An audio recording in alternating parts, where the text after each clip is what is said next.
Dear students, welcome to session 43 of 2nd BA Optional English, prescribed by the Mangalore University.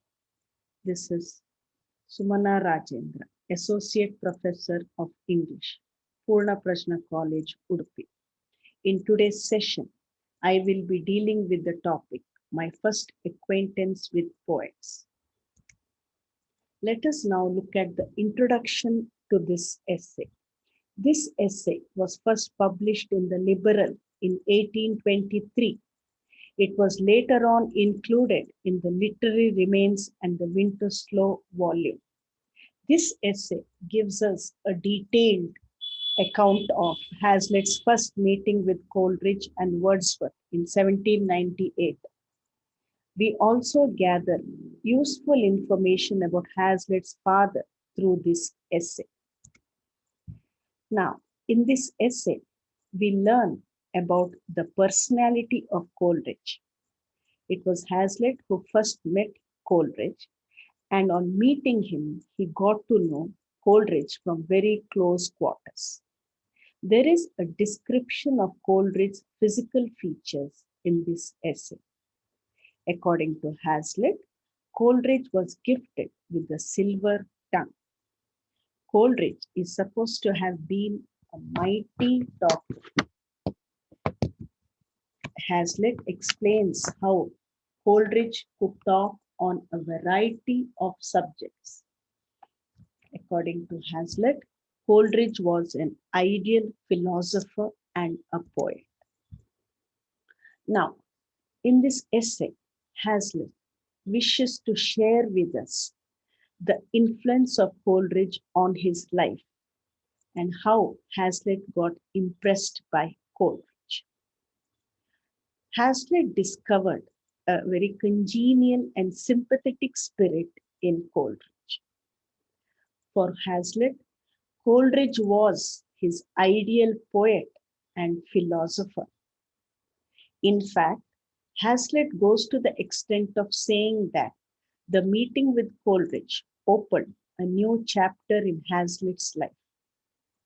He even goes on to say that the meeting with Coleridge marked the beginning of Hazlitt's literary career. In other words, we can say that Hazlitt gives the credit to Coleridge for venturing into the literary career. Hazlitt had wanted to be a painter. Now, Hazlitt's meeting with Coleridge totally transformed his approach to life and literature. The credit of awakening and liberating Hazlitt's mind and giving him a way to express it goes to Coleridge. Coleridge visited Shrewsbury in 1798 as a Unitarian minister. It was during this visit that Hazlitt got the opportunity to meet Coleridge. Coleridge visited this place and stayed on for 3 weeks. Those 3 weeks was a turning point in Hazlitt's life. Coleridge enchanted everyone with his mystical and inspired speeches.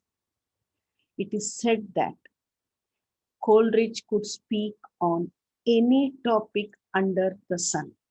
So deep was his knowledge, and he could speak incessantly on any subject. This dimension of Coleridge was which attracted Hazlitt to him. Now, what are the topics of Coleridge's speeches? Hazlitt throws light on this aspect of Coleridge as well. We get to know in this essay what were those topics which had enchanted people, including Hazlitt. Coleridge was supposed to have an ethereal quality in his voice. He could speak effortlessly of peace and war, and especially he could speak on the spirit of Christianity. Not only this, Coleridge could combine philosophy and poetry and he achieved a unique synthesis in this aspect. Coleridge made an extremely satisfying combination of philosophy and poetry, and it was this particular topic that attracted Hazlitt towards Coleridge. Now, along with the description of Coleridge, we also have Hazlitt describing his father at length. Hazlitt's father was supposed to have been educated for a religious life. He had been unaccountably, for no fault of his, relegated to an obscure village, which totally had a very bad effect on Hazlitt's father. He suffered extreme disappointment because of the turn of events. Hazlitt's father had spent his life reading voluminous books on religion. He had dreamt of a life of eternity, death, resurrection, and the date of judgment. Now, let's see what is the outcome of Coleridge's invitation to visit him in Somersetshire. Coleridge had invited Hazlitt to visit him at this place called Somersetshire. And when Hazlitt received this invitation, he considered this a valuable gift. It was what Hazlitt had waited for. After the initial meeting with Coleridge, Hazlitt had looked for another opportunity to meet Coleridge, and it came in the form of this invitation. Hazlitt accompanied Coleridge, and he talked continuously about various authors and philosophers. Hazlitt tried to explain his own views on a philosophical subject. After the meeting with Coleridge, Hazlitt reflected over his impressions of the poet. It made Hazlitt feel what was the outcome of this meeting. Hazlitt felt he had come to know even Coleridge even deeper. Now, there is yet another short journey to Llangollen Vale. Hazlitt undertook this journey to introduce himself to the mysteries of natural scenery. As it is, he was fond of nature. We had discussed this aspect earlier. Hazlitt being very fond of nature from a very young age. And he was only too glad to take up a short journey to Llangollen Vale. He found nature very enchanting, as always. Hazlitt had a courageous heart and a joyous mind during this journey. He enjoyed himself thoroughly. He read Paul and Virginia at a night's halt at an inn. He was received by Coleridge very affectionately. Both of them later embarked upon a visit to Wordsworth's residence. This is very important in the sense that it was not only an opportunity to meet Coleridge, Hazlitt also got an opportunity to meet Wordsworth. Hazlitt recollected his earlier life looking at the beauty of the green and hilly region around Nether Stowey. Hazlitt got an opportunity to read some of Wordsworth's manuscript poems in his absence. That is, when they reached Wordsworth's house, Wordsworth was not there, but they stayed on and looked into some of his poems. Hazlitt reflected about the nature of one's imagination in youth and in maturity. The recitation of Coleridge of some poems and his comments on Wordsworth's imagination further ignited the fire in Hazlitt. As expected, Wordsworth arrived the next day, and it was spent in discussions and chatting. This was what Hazlitt had always wanted, and he felt fulfilled to have met the two bards of the Romantic period. Now, let us hear a description of Wordsworth through the words of Hazlitt. According to Hazlitt, Wordsworth was also a fluent speaker. Wordsworth recited his Peter Bell to Hazlitt, and Hazlitt found Wordsworth's recitation to be more lyrical.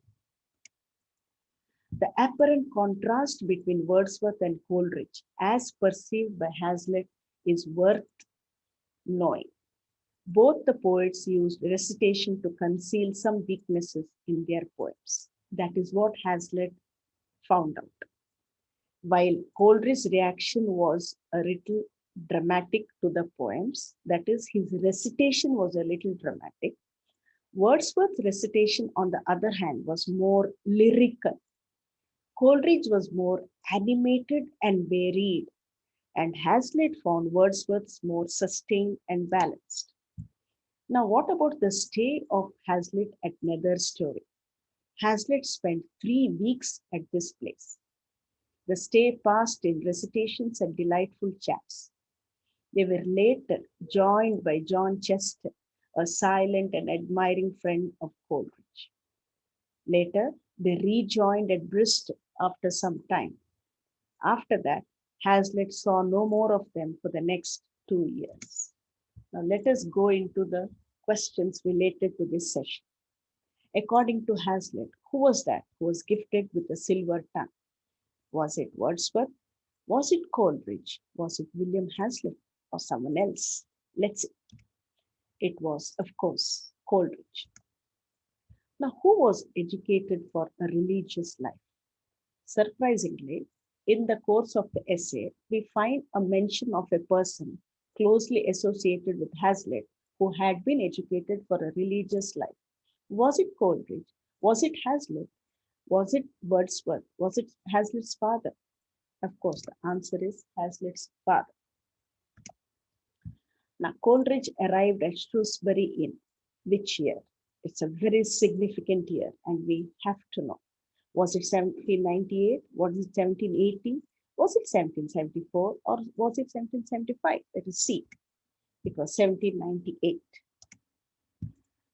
Now, how did Hazlitt find Coleridge's recitation of his poems? Was it lyrical? Was it animated? Was it balanced? Or was it all the above? It was highly animated. Who was a silent and admiring friend of Coleridge? Wordsworth? Was it Hazlitt? Or was it an unknown person called John Chester who had joined them later? Or was it none of the above? Let's see. It was, of course, John Chester, as I had mentioned in the course of the session. We come to an end of this session 43. Thank you very much.